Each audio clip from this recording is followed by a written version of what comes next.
관리를 해야 되는데 못 관리를 해가지고 여러분에게 죄송한 마음이 듭니다. 우리 은혜 받으실 하나님 말씀은 요한복음 4장 1절로 14절까지의 말씀입니다.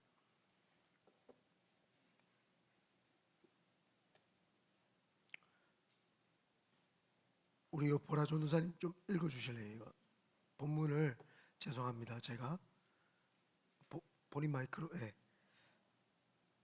오늘 요한복음 4장 1절에서 14절까지 우리 대독하도록 하겠습니다. 예수께서 제자를 삼고 세례를 베푸시는 것이 요한보다 많다 하는 말을 바리새인들이 들은 줄을 주께서 아신지라. 예수께서 친히 세례를 베푸신 것이 아니요 제자들이 베푼 것이라. 유대를 떠나서 다시 갈릴리로 가실새 사마리아를 통과하여야 하겠는지라. 사마리아에 있는 수가라 하는 동네에 이르시니 야곱이 그 아들 요셉에게 준 땅이 가깝고 거기 또 야곱의 우물이 있더라. 예수께서 길 가시다가 피곤하여 우물 곁에 그대로 앉으시니 때가 6시쯤 되었더라. 사마리아 여자 한 사람이 물을 기르러 왔음에 예수께서 물을 좀 달라 하시니 이는 제자들이 먹을 것을 사러 그 동네에 들어갔음이로라. 사마리아 여자가 이르되 당신은 유대인으로서 어찌하여 사마리아 여자인 나에게 물을 달라 하나이까 하니 이는 유대인이 사마리아인과 상종하지 아니함이로라. 예수께서 대답하여 이르시되 내가 만일 하나님의 선물과 또 내게 물 좀 달라 하는 이가 누구인 줄 알았더라면 내가 그에게 구하였을 것이요 그가 생수를 내게 주었으리라. 여자가 이르되 주여 물 기를 그릇도 없고 이 우물은 깊은데 어디서 당신이 그 생수를 얻겠사옵나이까. 우리 조상 야곱이 이 우물을 우리에게 주셨고 또 여기서 자기와 자기 아들들과 짐승이 다 마셨는데 당신이 야곱보다 더 크니이까. 예수께서 대답하여 이르시되 이 물을 마시는 자마다 다시 목마르려니와 내가 주는 물을 마시는 자는 영원히 목마르지 아니하리니 내가 주는 물은 그 속에서 영생하도록 솟아나는 샘물이 되리라. 아멘. 아멘. 우리 좌우에 계신 분에게 다시 한번 인사하겠습니다. 하나님이 우리와 함께 하십니다. 아멘. 오늘 저는 요한복음 4장 말씀을 근거로 전도의 스펙트럼이라는 제목으로 함께 은혜를 나누고자 합니다. 이 스펙트럼이라고 하는 단어를 좀 잘 찾아봤더니 이게 1960년도쯤에 60 몇 년쯤에 아이작 뉴턴이라고 하는 사람이 빛이 웨이브가 있다라는 것을 알게 되었고, 빛이 웨이브가 있는데 그 빛 한 줄기에 여러 갈래의 웨이브가 섞여 있다라는 걸 알게 됩니다. 그래서 정삼각형 프리즘이라고 하는 그 정삼각형이라고 하는 거기에다가 빛을 쬐었더니 파장이 큰 것은 굴절이 세지고 죄송합니다. 다시 하겠습니다. 파장이 짧은 거, 요렇게 파장이 있지 않습니까? 파장 똑같은 위치에서 파장이 걸리는 그 시점이 짧으면 짧을수록 빛의 굴절이 좀 이렇게 굴절의 각도가 심해지고 파장이 크면 클수록 빛의 굴절이 좀 약하다는 겁니다. 그래서 아이작 뉴턴이 그 프리즘을 통해서 빛을 통과해 봤더니 빛이 7가지의 색깔을 나누더라. 그래서 빨주, 노초, 파남보, 물론 보이지 않는 빛이 있습니다. 그래서 빨간색이 빛의 굴절이 크기 때문에 적게 굴절이 되었고, 보라색으로 갈수록 빛의 굴절이 강하게 나타났습니다. 그래서 빨간색 위로 우리 눈에 보이지 않는 것을 그 적외선이라고 하고, 보라색 밑으로 보이지 않는 것을 자외선이다, 이렇게 이야기를 합니다. 그래서 빛이 우리 눈에 보이는 태양빛이 하나이지만 이 형광색, 이 흰색으로 보이는 빛이 하나이지만 그게 프리즘을 통해서 굴절이 되니까 빛의 스펙트럼이 나타나더라는 겁니다. 그래서 그 빛의 범위와 그 빛의 과정이 왜 끊기죠? 빛의 이 폭이 나타나는 그걸 스펙트럼이다. 그래서 빛의 스펙트럼이다라고 해서 그때 스펙트럼이라는 말을 처음 썼습니다.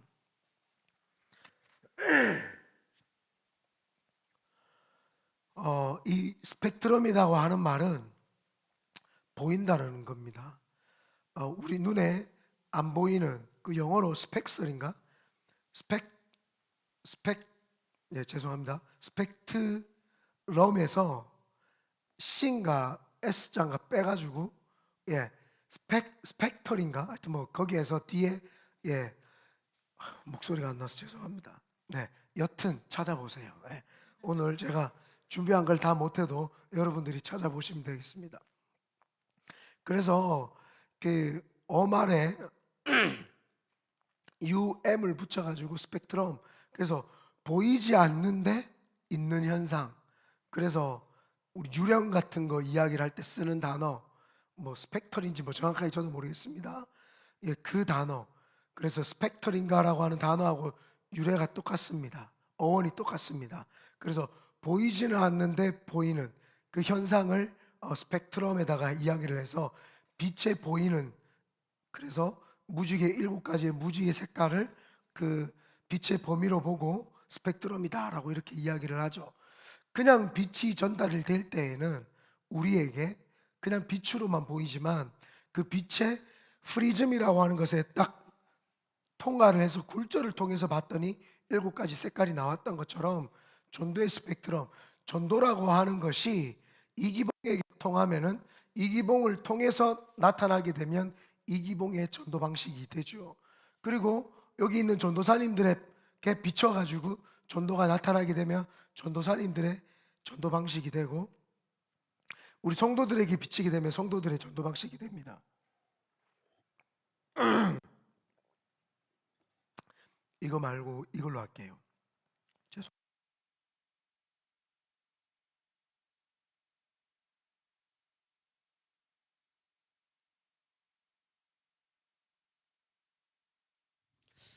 제가 컨디션이 안 좋으니까 상당히 집중도가 높은 것 같습니다.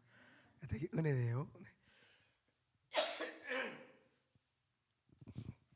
코로나 아닙니다. 2번 검사했는데 다 괜찮다고 이렇게 나왔습니다. 가래가 자꾸 껴가지고 기대해 주시고, 약을 요즘 계속 먹는데 통풍이 지금 와가지고 제가 지금 슬리퍼를 신고 있습니다. 다리가 아파가지고. 제 몸 상태하고 상관없이 주님의 말씀이 강력하게 전달될 줄 믿습니다. 그래서 오늘 예수님에게 전도라는 것이 예수님을 통해서 나아갈 때, 그러면 그 스펙트럼이 어떻게 될 것인가, 그게 이제 궁금해서 말씀을 보는데, 오늘 성경 본문의 내용이 예수님께서 사마리아라고 하는 땅에 들어가셔서 수가성이라고 하는 곳에 갔더니 그 수가성에 우물이 하나 있는데 야곱의 우물입니다. 그 야곱의 우물 앞에 갔더니 수가성의 한 여인, 그 5명의 남편을 갈아치우고 6번째와 사는 그 여인을 주님이 만나는 장면, 그 장면이 오늘 성경의 내용입니다. 그래서 이 장면을 통해서 전도법을 좀 봐야 되겠다. 예수님의 전도법. 그래서 전도가 이기복 목사에게 비치면은, 이기복 목사 전도법이 뭡니까? 여러분이 봐와서 알지만 거침이 없어요. 파워 전도법이라고 하죠. 그냥 미국 사람이든 백인이든 흑인이든 황인이든 상관없습니다. 일로 오세요. 그냥 한국말로 하든 뭘 하든 일로 오세요 해서 바로 기도해 줍니다. 뭐 자기가 자기 의지하고는 상관없습니다. 자기가 기도 안 받고 싶어도 아니야, 원민이 해서 그냥 기도해 줍니다. 이게 이기복 목사 전도법이죠. 또 우리 태아 전사님은 나긋나긋 조곤조곤하니까 관계 전도법을 해가지고 언니, 오빠, 나긋나긋 해가 전도법을 하지요. 그래서 각자 나름대로의 전도법이 다 있습니다. 그래서 저는 신학교 때 하나님이 저한테 전도에 대한 빛을 비춰주셔가지고 기도했더니, 아, 영적인 거 살리는, 또 육적인 거 살리는, 또 혼적인 거를 살려내는 영혼 육을 다, 너무 힘드네요. 목소리가 안 나오니까 목소리를 좀 바꿔보겠습니다. 부흥사 목소리로. 영혼 육을 다 살려내는, 이게 편하네요. 이게 목에 힘을 딱 주고 하니까 부흥 강사 같습니까? 할렐루야.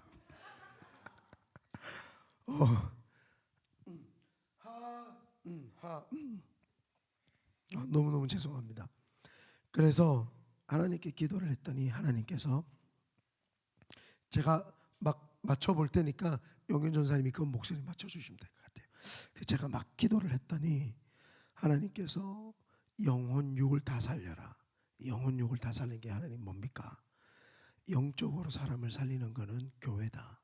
그래서 교회를 세우고, 사람의 생각과 혼적인 걸 살리는 거는 학교다. 그래서 나중에 학교를 세우고, 육을 살리는 건 병원이다. 그래서 나중에 병원을 세워라. 이런 마음을 저한테 주셨어요. 그래서 하나님이 나한테 영혼 육을 다 살리는 그런 목회를 내가 해야 되겠구나, 그런 마음을 가졌습니다. 오늘 우리 주님께 전도가 비쳤더니 어떤 스펙트럼이 나타나는지 한번 살펴보도록 하겠습니다. 첫 번째가, 주님은 장소를 제한하지 않습니다. 장소를 제한하지 않습니다.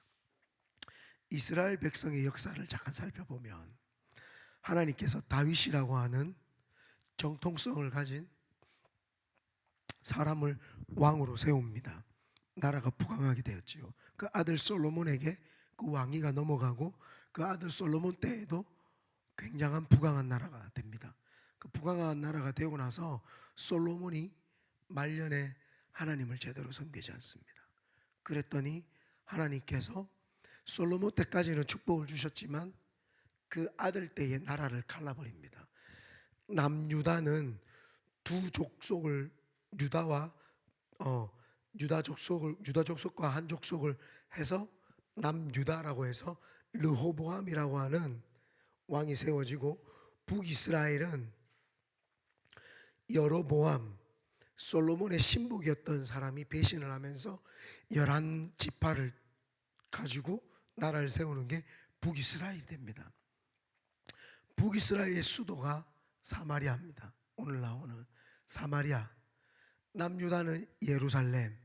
그렇게 해서 예루살렘, 그 사마리아, 이렇게 지역이 나뉘게 됩니다. 이게 BC 930년입니다. 그리고는 신은 강국, 나라가 부강한 나라가 세워지는데 북이스라엘 위에 아수르라고 하는 나라가 생깁니다. 아수르가 얼마나 힘이 셌던지 북이스라엘을 BC 722년경에 멸망시켜 버립니다. 그래서 북이스라엘이 BC 722년경에 멸망을 합니다.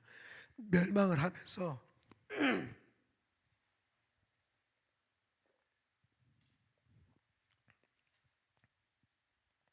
식민지 정책을 세워야 되지 않습니까? 식민 정책을 하는데, 예전에 일제시대 때 일본 사람들이 우리한테 했던 게 뭡니까? 신사 참배시키고 언어를, 한국말을 못 쓰게 하고 이름을 나카무라 뭐 이렇게 바꾸고, 깐데또까 뭐 이런 걸로 바꾸라고 이야기를 하죠. 창시개명이라고 이야기를 합니다. 그렇게 식민 정책을 펼치는데, 아수르는 어떤 식민 정책을 펼치느냐? 그 사마리아가 수도니까 이 사람들이 민중 봉기가 일어나지 않도록 아수르에 살고 있는 시민들을 이주 정책을 펼칩니다. 자기 나라 사람들을 사마리아에다가 살게 하죠. 그래서 유대인 땅에, 사마리아에 아수르라고 하는 나라와 유대인들이 혼합을 하게 되죠. 우리가 그걸 뭐라고 하죠? 이렇게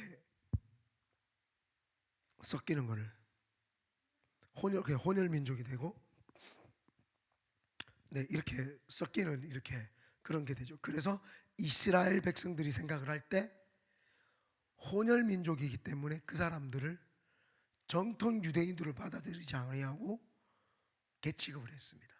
그리고 나중에 BC 586년경에 신흥강국 바벨론이라는 나라가 남유다까지 삼키는데, 그때 남유다를 삼켰던 바벨론의 식민 정책은 뭐예요? 여기에 있는 고위 간직들을 포로로 잡아가는 걸 식민 정책으로 하죠. 그래서 아수르에는 이민 정책이 되어 가지고 혼혈 민족이 되고 남유다 사람들은 끌려가게 되고 나중에 70년 동안 포로 생활을 하다가 다시 돌아옵니다. 그렇게 해서 돌아와서 보니까 우리는 정통성을 지켰다. 우리는 잡족속과 연결되지 않았고 우리는 정통성을 지켰다. 그런데 북이스라엘 사마리아에 살았던 사람들은 정통성을 지키지 못했다 라고 하면서 전통 유대인들이 사마리아에 사는 유대인들을 계치급을 하게 됩니다. 계치급. 그래서 계치급을 하게 되는데, 그래서 예수님 당시에는 사람들이 큰 도시가 세 개가 있는데 나눠보면은 저 북쪽에 갈릴리 호수를 주변으로 가버나움이라는 곳이 사람들이 모여 살던데, 그리고 중간에 내려오면은 사마리아 혼혈 민족들이 사는 곳, 그리고 더 내려오면은 유대 땅 예루살렘 땅에 전통 유대인들이 사는. 그래서 모든 유대인들이 절기, 세 개의 절기가 시작이 되면, 명절이 되면은 북쪽에 있는 전통 유대인들이 남쪽으로 내려오고 모든 사람들이 남쪽에 예루살렘으로 오게 되죠. 그때 누구나 할 것 없이 이 사마리아를 피해서 돌아서 우회해서 이 예루살렘 땅에 가게 되고, 예루살렘에서 예배를 다 드리고 제사를 드렸던 사람들이 우회해서 사마리아를 우회해서 갈릴리로 가고, 그런 이제 시점이 되었습니다. 그래서 사마리아 땅은 금지된 땅, 이방 땅과 같은 누구도 들어가지 않는 땅, 그 땅이 바로 사마리아 땅입니다. 그런데 오늘 예수님께서 한계선을 정해놨던, 선을 그어놨던, 금기시했던 그 땅을 예수님이 들어갑니다. 예수님의 전도법 첫 번째가 나라라고 하는 지역을 한계를 두지 않습니다. 많은 사람들이 신앙생활을 할 때 자기가 좋아하는 나라가 있습니다. 그리고 자기가 선교하고 싶은 나라가 있죠. 저도 선교하고 싶은 나라가 사실은 중국입니다. 그래서 하나님 중국 보내주세요, 중국 보내주세요. 근데 하나님은 이 목사 전도라고 하는 게 이 목사를 통해서, 이 목사의 프리즘을 통해서 나가게 되면 이 목사를 통한 전도는 중국이라고 하는 선교밖에 될 수가 없어. 그러나 예수님의 스펙트럼은 그렇지 않고 나라와 땅과 이것을 한계 짓는 것이 아니라 그분은 한계를 짓지 않아 모든 민족, 모든 족속을 그분은 대상으로 하셔. 그래서 예수님의 전도법은 땅에 한계가 없습니다. 이 이스라엘 백성들이 아무도 안 들어가는 땅, 그 땅에 예수님이 들어가죠. 3절 4절 우리 대독 한번 해주시길 바라고 다 같이 한번 읽어보겠습니다. 3절 4절 시작.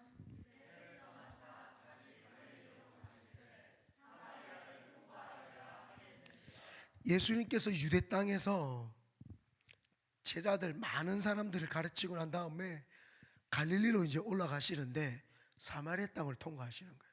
예수님의 전도는 그 땅을 제한하지 않습니다. 여러분들 마음에 그런 게 있죠. 어머, 나는 저 중동만 생각하면 가슴이 벌렁벌렁해. 나는 남미 땅만 생각하면 가슴이 벌렁벌렁벌렁해. 나는 아프리카 땅만 생각하면 가슴이 벌렁해요. 나는 아시아. 그래서 여러분들이 마음속에 섬기고 싶은 나라들이 있고 선교가 있을 겁니다. 어제도 우리 성도님들이 밖에 나가서 전도를 했지 않습니까? 전도를 하다 보면은 죄송합니다만은 꼭 이 땅에 좀 이렇게 전도하고 싶지 않은 족속들이 있어요. 운전을 하다가 난폭하게 하는 사람들을 보면은 그 족속이야. 마트나 어디에서 질서를 지켜야 되는데 팍 치고 지나가는 사람이 있어요. 딱 보면 그 족속이야. 네, 그 족속 저는 말한 적은 없습니다. 네. 왜요? 그 족속 말한 적 없습니다. 그 족속들 질서 참 안 지킵니다. 네. 왜요? 네. 참 말 안 듣는 족속인데 전도를 하다 보면은 눈살을 찌푸리는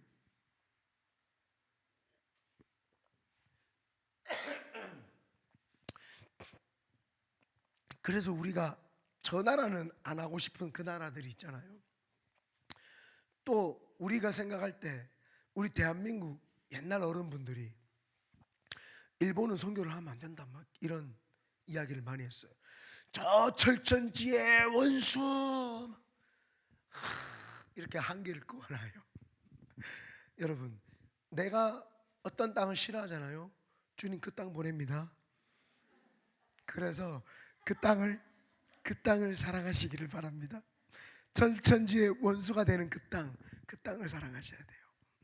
오늘 주님이 그 이민민족이 되는 그 사마리아로 가셨다는 겁니다. 주님의 스펙트럼은 한계를 짓지 않습니다. 나는 어떤 나라든 어떤 땅이든 다 갈 것이다. 그래서 우리가 전도를 배울 때 제한을 해서는 안 됩니다. 여기에 보면은 제가 서치를 잠깐 해보니까 500개의 언어를 쓰는 나라 사람들이 여기 지금 산호세 지역에 살고 있다고 합니다. 샌프란과 산호세가 미국 전역에서 LA 다음으로 많은 언어가 산다고 합니다. 미국 전체에서 캘리포니아가 제일 많은 언어를 가진 사람들이 살고, 그 언어 중에서도 LA 그리고 샌프란과 산호세가 두 번째로 500개의 언어가 이상의 언어가 쓰는 사람들이 있습니다. 그러면 우리가 전도를 할 때 가려가면서 전도를 해야 됩니까? 그렇지 않습니다. 그렇게 할 수 없지요. 우리는 누구든지 전도를 해야 됩니다. 어떤 족속이나 우리는 전도를 해야 되죠. 그래서 그 전도라고 하는 것이 예수님을 통해서 딱 예수님의 프리즘이라고 하는 걸 통해서 딱 봤더니 그 스펙트럼이 제한이 없더라는 겁니다. 예수님이 제한이 없다면 우리도 제한을 하지 않는 것, 그게 굉장히 중요하죠. 그래서 우리가 컴패션을 아이들을 선택을 할 때 문영명 목사님께서 저한테 말씀을 하셨어요. 이기복 목사님, 목사님 교회에서 섬기려고 하는 그 아이들을 한 나라만 하겠습니까? 또 한 나라 중에서도 한 지역만 하겠습니까? 저한테 묻더라고요. 아닙니다, 목사님. 저희는 여러 나라, 여러 아이들을 섬기고 싶습니다. 그래서 조금씩 리더들을 세워서 사람을 살려서 그 나라에서 일꾼들을 만들고 싶은 게 제 마음이었어요. 그래서 여러 나라를 돌라고 했죠. 그래서 지금 우리나라에 우리 교회가 섬기는 아이들이 에콰도르, 그 다음에 온두라스, 또 뭐가 있죠? 니카라과, 엘살바도르, 이 네 나라를 우리가 섬기고 있고, 또 우리 성도님들이 섬기는 아이들이 또 더 많은 나라들이 있죠. 네, 그래서 우리는 이 스펙트럼의 크기를 키워야 됩니다. 내가 생각할 때 나를 통해서 나갔을 때 이 목사는 중국을 사랑한다고 중국 하면 내 옆에 있는 족속들, 우리는 족속들을 우리가 선교하지 못할 경우가 생깁니다. 우리는 사실은 한국에 계신 분들은 단일 민족 속에 속해 가지고 목회를 하기 때문에 선교사를 파송을 하고 선교하지만, 우리는 사실은 우리가 선교사입니다.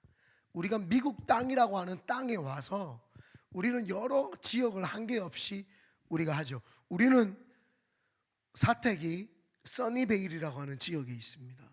그래서 써니베일이라고 하는 지역에서 한국마트에서도 전도를 하고, 또 그 옆으로 가면은 산타클라라 또 그 교포마켓에서도 하고, 또 산호세 가서 콜럼버스 파크에서 우리는 홈리스 사역도 합니다.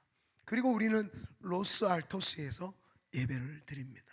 우리는 지역을 아무런 관계없이 우리는 전도를 하고 우리는 선교를 하고 있습니다. 그래서 우리 스펙트럼이 예수님을 닮아서 넓어져야 될 줄 믿습니다.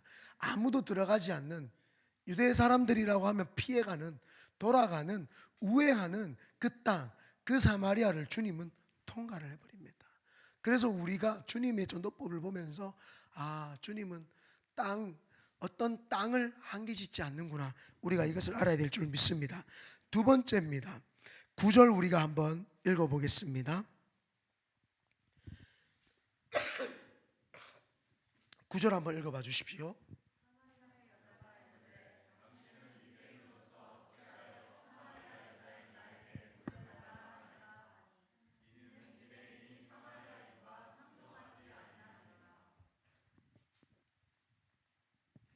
첫 번째가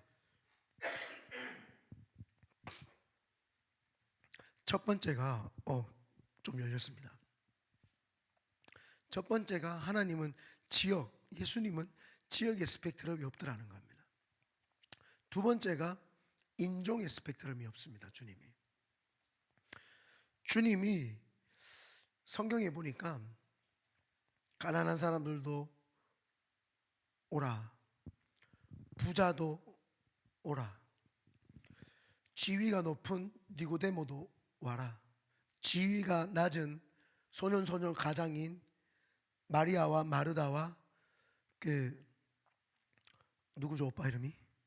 나사로 오라, 병든 자도 오라, 귀신 들린 자도 오라, 안전뱅이도 오고 눈봉사도 와라, 문둥병도 오고 손 마른 자도 와라, 혈류병도 오고 어부도 와라.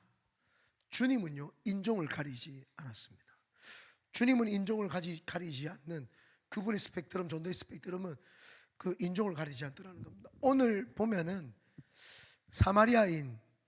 사마리아라고 하는 지역 자체도 사람들이 안 들어가는데 그곳에 있는 여자를 만납니다. 당시의 여자는 말하는 도구 중에 좀 위입니다. 당시에 그 도구가 있죠. 삽이 있다고 예를 들면 곡괭이가 있으면 곡괭이는 도구입니다. 그죠? 농사를 짓기 위한 도구. 소는 움직이는 도구. 하인은 말하는 도구. 여자는 그 말하는 도구 중에 종은 아니지만 남자를 위해서 있어야 되는 도구 중에 하나였어요. 죄송합니다. 여성분들 지금은 그렇지 않습니다. 그래서 여성분들의 지위가 상당히 바닥에 떨어져 있고 이스라엘 백성들이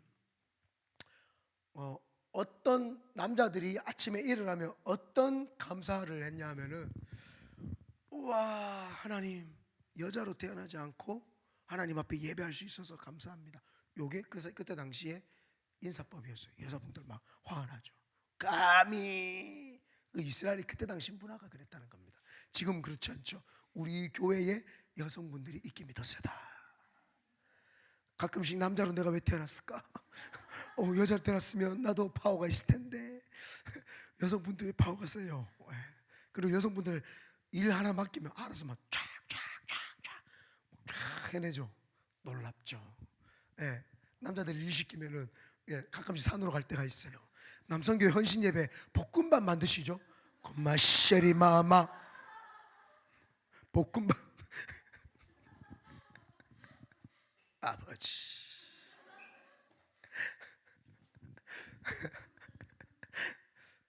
이렇게 여성분들의 신분이 아주 땅에 떨어져 있을 때 그때가 이때 당시입니다. 그리고 외간 남자를 만나는 것 자체가 다른 사람들이 봤을 때에는 돌로 쳐 죽여도 시원찮을 그런 상태, 아주 여성의 인권이 바닥인 그런 상태인데 예수님이 여인을 만납니다. 주님은 인종을 절대 차별하지 않습니다.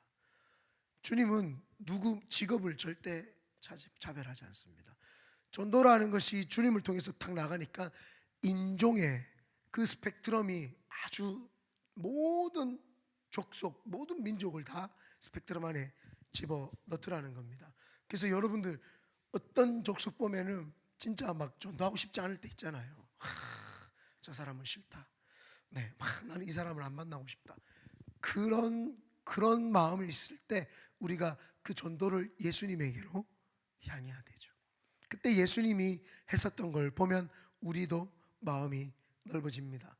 저는 참 전도하기 싫은 나라가 있었어요. 아랍권에 있는 나라 이슬람. 왜냐하면 그 사람들은 그 예수 믿는 크리스천들을 자꾸 핍박을 해요. 그 모습을 보면 사실은 목사가 훈련을 더 받아야 되는 거죠. 속에서 막 이런 게 올라오는 거예요. 왜 우리 믿는 사람들을 핍박을 하느냐, 그런 마음이 막 들었어요. 그래서 이슬람 사람들을 보면 그냥 고마 저렇게 놔둬가지고 지옥에 가버려라 그냥. 예수 믿는 사람들을 핍박을 하고 미국에 2001년도에 9.11 테러가 일어나고 2002년도인가요? 1년이죠. 1년도에 9.11 테러가 일어나고 그게 얼마나 그게 화가 납니까? 자기 시인들의 생명이 중요하고 자기들의 신앙이 중요하면 다른 사람들도 소중하게 생각해야 되는 게 정상인데 테러를 해서 그러니까 얼마나 혐오감이 듭니까? 그런데 하나님이 어느 날 기도를 하는데 다 내려놔라는 거예요. 니도 다른 사람한테 피해를 끼친 적이 있었고 너도 다른 사람에게 힘들게 한 적이 있었고 다른 사람의 눈살을 짚은 적이 있었다. 그래서 저 사람을 품어라. 그래서 그때부터 이제는 이슬람이라고 하는 것을 품기 시작을 했어요. 아, 저 나라 사람들도 품어야 되는구나. 또 한 나라가 있었어요. 이스라엘이라는 나라입니다. 감히 우리 예수님을 십자가에 못 박여 죽인 나라.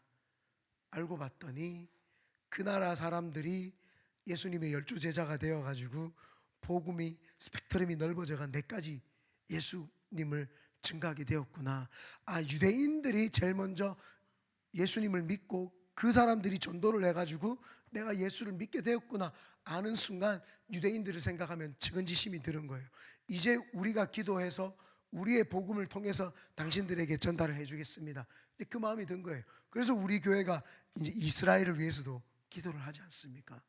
그래서 저도 예수 그리스도라고 하는 프리즘을 통해서 세상을 바라보니까 중국뿐만 아니라 많은 한계점을 뛰어넘어서 많은 사람들을 품을 수가 있게 되었지요. 그래서 하나님 앞에 제가 만약에 선교할 때 물 조금만 더 갖다 주십시오. 물 다 먹었어. 선교를 할 때 중국 했으면 만약에 제가 그걸 고집을 했으면 지금 제가 여기에 여러분들 같은 훌륭한 분들 앞에서 설교할 수 없게 되었을 거예요. 중국에 가는 게 한번 실패되고 나는 중국이야 라고 하는 이기봉의 프리즘을 가지고 사역을 하려고 했으면 물론 중국에 가신 선교사님 또 다른 나라에 가신 그 선교사님들은 무시해서가 아니라 그분들은 하나님이 주시는 사명감이 있었고 했지요. 근데 만약에 저도 계속 중국인만 했었으면 지금 미국에 와서 홈리스들을 못 섬겼고 제가 컴패션을 통해서 많은 나라를 못 섬겼고 여러분들과 함께 재미있는 사역을 못 했겠죠. 제 스펙트럼이 예수 그리스도의 프리즘을 통해서 조금 확장되니까 제 선입견이 사라지고 주님, 그전에는 제가 중국만 외쳤지만 오살리 금식기도원에 가서 주님이 말씀만 하시면 제 고집, 내 생각, 내 프리즘을 내려놓고 주님의 프리즘으로 채우겠습니다 라고 하는 게 저한테 있었죠. 그래서 제가 그 프리즘을 통해서 보니까 하나님이 저한테 미국으로 가라라고 하는 사인을 제가 정확하게 깨달아 알 수가 있었습니다. 그래서 하나님이 여러분에게 오늘도 직장이든 학교든 가리지 말라는 거예요. 하나님이 가리지 말라는 거예요. 네가 볼 때에 네 위에 있는 상사 가리지 말라는 거예요. 네 부하 직원 가리지 말라는 거예요. 같이 나오고 있는 교수 가리지 말라는 거예요. 네가 누구를 가리지 말라는 거예요. 주님은 단 한 명도 가린 적이 없는 거예요. 주님은 민족과 종족을 가린 적이 없는 거예요. 수가성의 여인이라고 할지라도 주님은 전도를 했던 거예요. 주님은 귀신 들린 아이라도 전도를 하시는 거예요. 주님은 반역한 사람이라도 주님은 마태라고 할지라도 주님은 걷어들이는 거예요.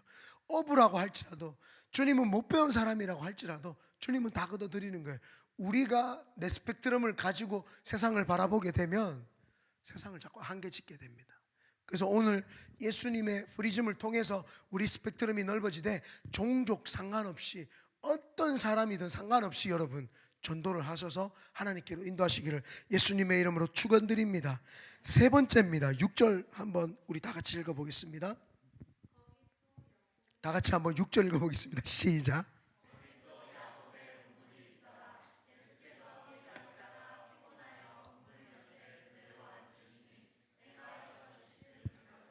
아멘.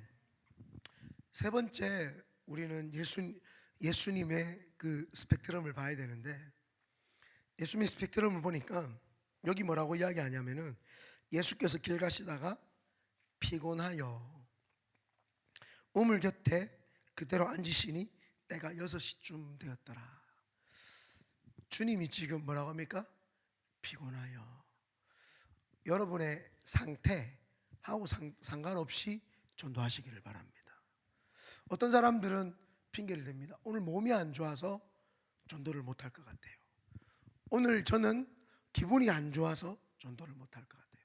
제가 오늘 시험을 망쳐가지고 기분이 다운됩니다. 전도를 못할 것 같아요. 저는 오늘 다리가 아프기 때문에 설교를 못할 것 같아요. 아닙니다.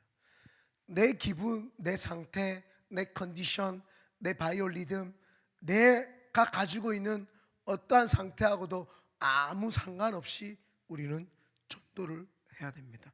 예수님께서 오늘 피곤하셨어요. 유대 땅에서 갈릴리로 올라가시는 데에 피곤하셔서 주님께서는 힘드신 상태예요. 배도 고프셨어요. 왜냐? 지금 제자들이 음식을 구하러 간 상태예요. 배도 고프시고 피곤한 상태. 나는 지금 피곤하기 때문에 전도를 못해. 나는 지금 배가 고프기 때문에 밥 먼저 먹고 복음을 증가해야 되지 라고 하면서 나는 전도를 못해 라고 하는 우리의 기분 상태, 내 심리 상태, 내 감정 상태, 내 어떤 컨디션 상태, 주님 그런 상태하고 아무런 관계없이 전도를 하시는 거예요. 사람들이 내 상태를 보고 전도를 하게 되면 그때 놓치는 경우가 있죠. 주님이 어떤 상태까지 가냐 하면은 예수님께서 전도를 하시는데 바리새인과 서기관들이 주님을 잡으러 와서 주님을 죽이려고 하는 마음을 주님이 다 깨뜨려 보세요. 그러면은 심리적인 불안한 상태가 되죠. 그래도 불안해도 전도를 합니다. 주님 그런 분이시죠. 주님이 겟세마네 기도 동산에서 기도가 끝나시고 마음이 지금 죽을 것 같고 심이 땀방울이 핏방울이 되는 그 상황에서도 베드로가 칼을 꺼내가지고 말고를 귀를 쳤어요. 그 상태인데도 말고라는 사람의 귀를 들어서 고쳐주시는, 내 심리 상태하고는 아무런 상관없는 그 상태, 그때 전도하셨죠. 주님이 그래서 대제사장 뜰에 잡혀가지고 있을 때에 사람들에게 뺨을 맞고 침뱉음을 받고 로마 사람들에게 조롱을 당하셨을 때 본디오 빌라도에게 전도하는 그 상태, 그리고 본디오 빌라도의 아내를 전도하는 주님, 십자가에 못 박히셔서 우편 강도에게 내 상태하고는 아무런 관계가 없어요. 못에 박혀있는 상태 힘들어 죽겠는데 말 시키지 마라, 안 하셨어요. 네 죄사함을 네가 받았느니라. 네가 지금 죽을 때에 천국에서 나와 함께 있느니라. 주님은 십자가에 못 박혀 있는 그 상태에서도 복음을 증가하셨던 거예요. 주님의 상태는 아무런 상관이 없었어요. 우리는 어쩔 때 전도를 쉬려고 하고 싶은 마음이 있잖아요. 저 사람은 어제 우리 영윤 전사님 본인의 무서움을 모르고 무서운 남자가 오길래 움찔했대요. 상대편은 상당히 놀랐을 겁니다. 그래서 그 남자들이 부드러웠던 거예요. 흡사 안경을 쓰고 이렇게 영예 전사님 정장을 입고 가면은 그 영국의 007 그 누구예요? 그 제임스 본드, 영국 사람 썼는 사람 있잖아요. 마지막 제임스 본드. 원래 그 잘생긴 그 사람 말고, 네, 그 사람. 그 사람 같이 영예 전사님 딱 오면, 그리고 그 누구죠? 그 차 몰고 다니는 그 허스키한 목소리 그 남자, 미국 사람 그 있잖아요. 딱 정장 입고 그 사람 같아요. 멋있어요. 그래서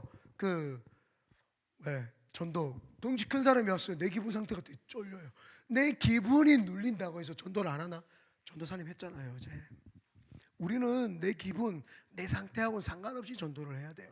왜? 예수님의 스펙트럼을 통해서 보니까, 그 프리즘을 통해서 보니까 그 스펙트럼에 한계가 없던 거예요. 어떤 것을 보고 이 사람은 해야지, 이 사람은 안 해야지, 그렇지 않았던 거예요. 본인의 상태하고는 상관 아무것도 없는 거예요. 가지 말아야 될 지역이 어디 있느냐? 내가 영혼을 위해서는 베단이라고 하는 그 빈민촌에도 들어가고, 나는 대제사장 뜰에도 들어가고, 사마리아 땅도 가고, 나는 갈릴리도 가고, 나는 베리아 지역도 가고, 어디든지 간다. 그리고 나는 어느 족속이든 종족이든 나는 안 가린다. 눈봉사든 아픈 사람이든 문둥병이든 나는 어떤 종족도 상관없다. 그리고 나는 내 몸 상태하고는 상관없어. 내가 아파도 나는 전도하고, 내가 내 감정이 꿀꿀해도 나는 전도하고. 주님은요, 주님의 그 생체 리듬하고 그거 아무 상관없이 전도를 하신 거죠.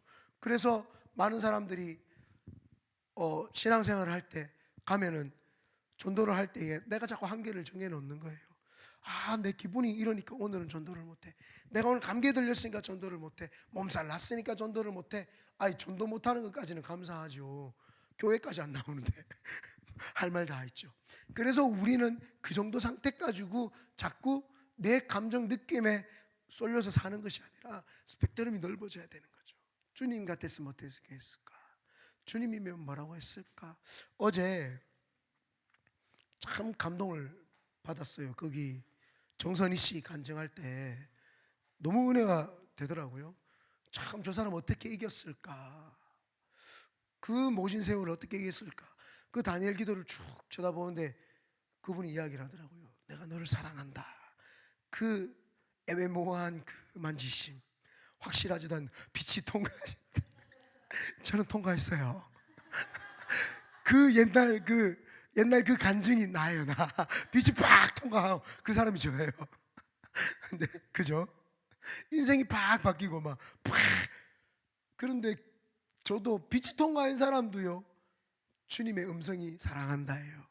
동일하게 주님을 만나는 사람은 동일하게 그 마음속에 들어오는 음성이 사랑한답니다. 사랑한다. 주님, 내가 너를 사랑한다. 그 말 들은 사람은요, 못 나와요. 중독돼요. 우리가 왜 이렇게 한계를 정해놓고 우리가 왜 이렇게 스펙트럼이 작아졌냐 봤더니 하나님이 나만 사랑한다고 생각했던 거예요. 하나님은 이 사람도 이 사람도 저 지역도 이 지역도 다 사랑하셨던 거예요. 그래서 어제 좀 대단하다. 그 남편이 죽고 막 그런 거였는데도 그걸 이겨내서 지금 막 간증을 해내는 그 모습이 너무 대견하고 참 중보기도가 절로 나오더라고요. 우리도 마찬가지입니다. 주님이 우리를 너무너무 사랑하시죠. 근데 나만 사랑하는 것이 아니라 모든 족속과 모든 민족과 모든 심리적인 상태에 있는 사람들도 다 사랑하시는 거죠. 그래서 우리도 내 프리즘을 통해서 나타나는 그 스펙트럼을 통해서 전도나 선교에 관심을 가지는 것이 아니라 그것을 넓게 확장해서 우리도 영혼 살리시기를 예수님의 이름으로 축원드립니다. 아멘. 우리 합심해서 기도하겠습니다. 우리 찬양한